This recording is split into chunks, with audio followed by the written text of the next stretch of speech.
délégations ont effectué des visites dans les jardins pour s'enquérir de l'ampleur des dégâts occasionnés. Sur place, la délégation a trouvé des puits ensevelis. Par contre, elle est émerveillée par les bonnes récoltes engrangées par les braves jardiniers. Peu après, le gouverneur de la région d'Agadez et le chef de la mission du cabinet du Premier ministre ont, au cours d'une cérémonie, procédé à la remise officielle de ces dons aux sinistrés. Ils ont tour à tour réaffirmé qu'il s'agit d'un appui de l'État aux ménages victimes des inondations de 2013. Plusieurs orateurs ont saisi cette opportunité pour remercier les autorités de la 7e République pour ce don qui vient à point nommé. Une cérémonie similaire s'est déroulée à Ndoudou, toujours dans la commune rurale de Dabaga. Dans la commune urbaine d'Agadez, le gouverneur de la région d'Agadez et les membres de la délégation sont allés aussi constater la mise en place progressive des 160 tonnes sur les 800 dont bénéficie la région d'Agadez dans le cadre d'un don de la Turquie. Ce don, faut-il le souligner, est composé de 400 tonnes de farine de blé et 400 tonnes de sucre. Au terme de sa mission dans la région d'Agadez, le conseil principal du Premier ministre nous a livré ses sentiments. Et nous avons aussi profité pour visiter les jardins. On a vu quand même que la saison, malgré tout, a été bonne et que les oignons sont là, les pommes de terre sont là. Et il y a une production quand même, une très bonne production en perspective. Cette production peut également couvrir les besoins alimentaires de cette population. Donc le don que nous venons d'apporter n'est que complémentaire parce que la production elle est bonne et je pense que très prochainement, comme ils l'ont dit, d'autres espèrent avoir 200, 300, 400 sacs d'oignons. Donc c'est aussi des revenus importants qui vont compléter ce que l'État est en train de faire. La Commission nationale des droits humains, CNDH, a fait 2 déclarations ce matin à son siège. La première est relative aux événements tragiques survenus le 27 septembre 2013 sur l'axe Arlit-Tamaracet et la seconde suite à l'enlèvement et à l'assassinat de 2 journalistes de RFI à Kidal au Mali. À ce propos, suivons le rapporteur général adjoint Tani Mounbawa. Selon les informations qui nous sont parvenues, ces événements ont occasionné la mort de 92 personnes, dont 52 enfants, 33 femmes et 7 hommes. En outre, selon la même source d'information, 19 personnes ont pu atteindre leur destination et 2 autres ont rejoint la ville d'Arlit. Il a également été rapporté que les 113 personnes au départ d'Arlit concernées par le drame sont des ressortissants de la commune urbaine de Matamei dans le département de Kanché, région de Zender. Face à une telle situation, la CNDH témoigne toute sa compassion aux rescapés et présente ses condoléances les plus attristées aux familles des victimes.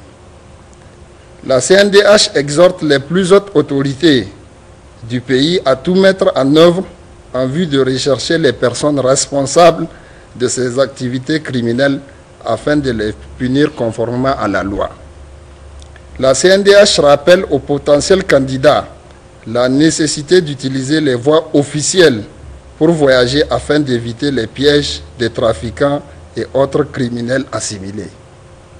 La CNDH encourage les forces de défense et de sécurité à redoubler de vigilance dans leur difficile mission de surveillance des territoires. La Commission nationale des droits humains a appris avec indignation l'enlèvement et l'assassinat de 2 journalistes français, en l'occurrence Ghislain Dupont et Claude Verlin, survenus le samedi 2 novembre 2013 à Kidal au Mali. Cet acte porte gravement atteinte au droit à la vie, à la liberté d'expression et au droit à l'information. Ces valeurs universelles concourent au rayonnement de la paix et de la démocratie. Au regard de tout ce qui précède, la CNDH condamne ces actes qui jurent avec le respect des droits humains, exhorte les autorités maliennes à ne ménager aucun effort pour retrouver les auteurs et complices de ces crimes afin de les punir conformément à la loi. Encourage les journalistes à œuvrer dans leur noble tâche malgré les multiples obstacles dans l'intérêt de la communauté nationale et internationale. En cette douloureuse circonstance, La CNDH présente ses condoléances les plus attristées aux familles des deux journalistes ainsi qu'au personnel de Radio France Internationale et au peuple français. Rencontre d'échange dans le cadre de la mise en œuvre des mesures récemment prises en Conseil des ministres visant à lutter contre la migration clandestine à Arlit dans la région d'Agadez.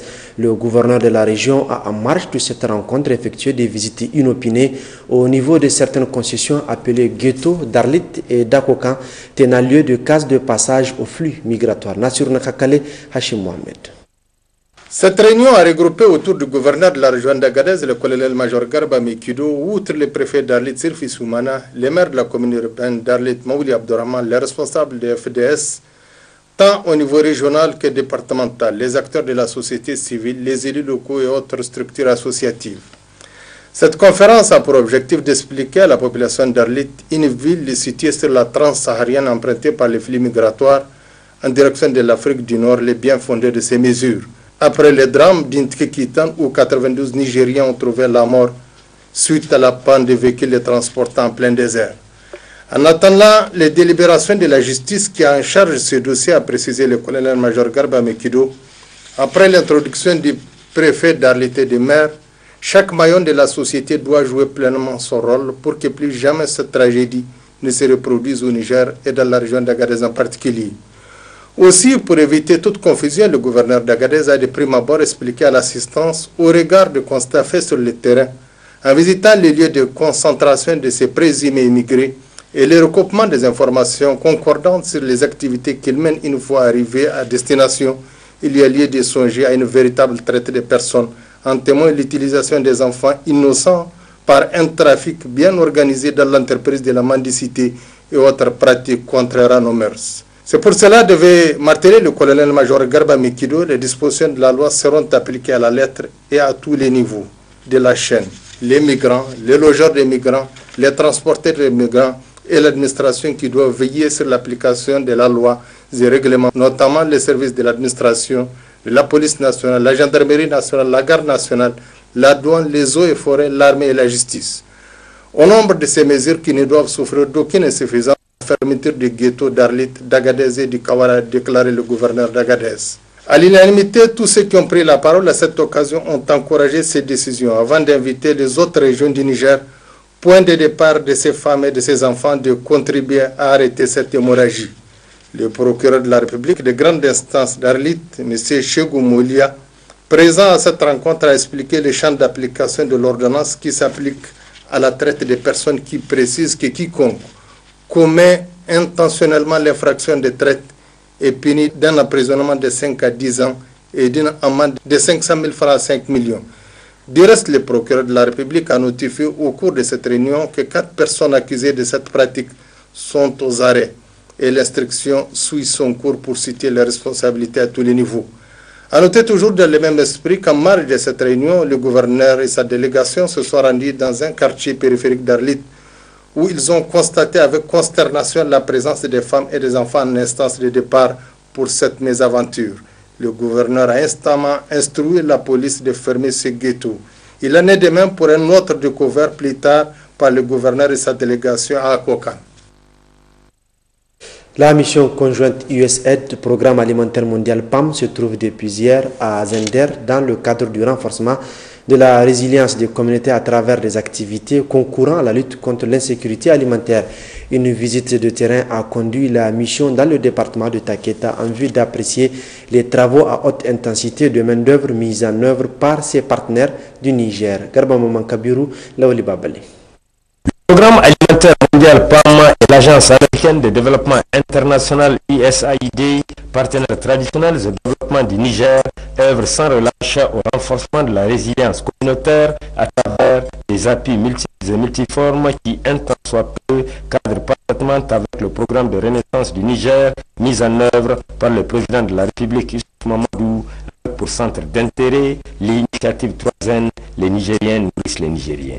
Des actions en somme salutaires de ces partenaires incontournables et dont les résultats en majeure partie sont on ne peut plus édifiants à l'exemple du site d'Etis dans la commune rurale de Tirmini, département de Taketa, qui a reçu ce mardi la mission conjointe USAID-PAM conduite par Rita Hudson de l'USAID, Tito Nicodemo, représentant adjoint du PAM au Niger, comprenant plusieurs fonctionnaires de ces deux institutions internationales qu'accompagne le secrétaire général adjoint de la région de Zender, Issa Moussa. Dans cette optique, ces partenaires, en collaboration avec les autorités régionales, les services techniques et les communautés, ont mis en place un mécanisme dit planification participative communautaire afin de lutter contre certains aléas et adversités naturelles et permettre aux communautés de tirer des revenus substantiels à travers des activités à haute intensité de main-d'œuvre. Ainsi, la mare d'Etis, potentiel sans commune mesure de plusieurs activités génératrices de revenus, pisciculture, culture maraîchère et autres cultures de 2 cuits 100 ans, a été traitée à travers des opérations de désensablement, de faucardage. La terre a également été traitée en amont et en aval de cette mare par la confection de 4152 demi-lunes ensemencées sur 126 hectares, ce qui du coup a permis à plus de 300 chefs de famille de 126 femmes de tirer leur épingle de jeu. La mission, qui a tenu à parcourir tous les sites, a apprécié à leur juste valeur les résultats obtenus avant d'échanger avec les communautés bénéficiaires, que d'ailleurs les représentants de l'USAID et du PAM n'ont pas manqué de féliciter et d'encourager avant de leur faire des recommandations allant dans le sens d'une amélioration très significative de leurs conditions de vie. À noter qu'auparavant, la mission a rendu une visite de courtoisie au gouverneur Kala Moutari, avec qui elle a beaucoup échangé sur les tenants et aboutissants de cette coopération ô combien fructueuse. Tenu ce matin à Dosso des assises de la 3e session ordinaire du conseil municipal de la commune urbaine de Dosso, la cérémonie d'ouverture de cette réunion était placée sous la présidence du président du conseil communal, en présence notamment du gouverneur de la région et du préfet du département de Dosso. Salamatou Adamou Harisugarba. Les assises de cette 3e session ordinaire du conseil municipal de la commune urbaine de Dosso, qui a regroupé l'ensemble des conseillers auxquels se sont joints les chefs de quartier et villages administratifs, seront axés sur l'adoption du procès verbal de la 2e session ordinaire, la revue des plans de développement communal, les projets de délibération instituant les taxes municipales, puis en divers, les bilans de la campagne agricole et les projets de jumelage entre une ville de Turquie et la commune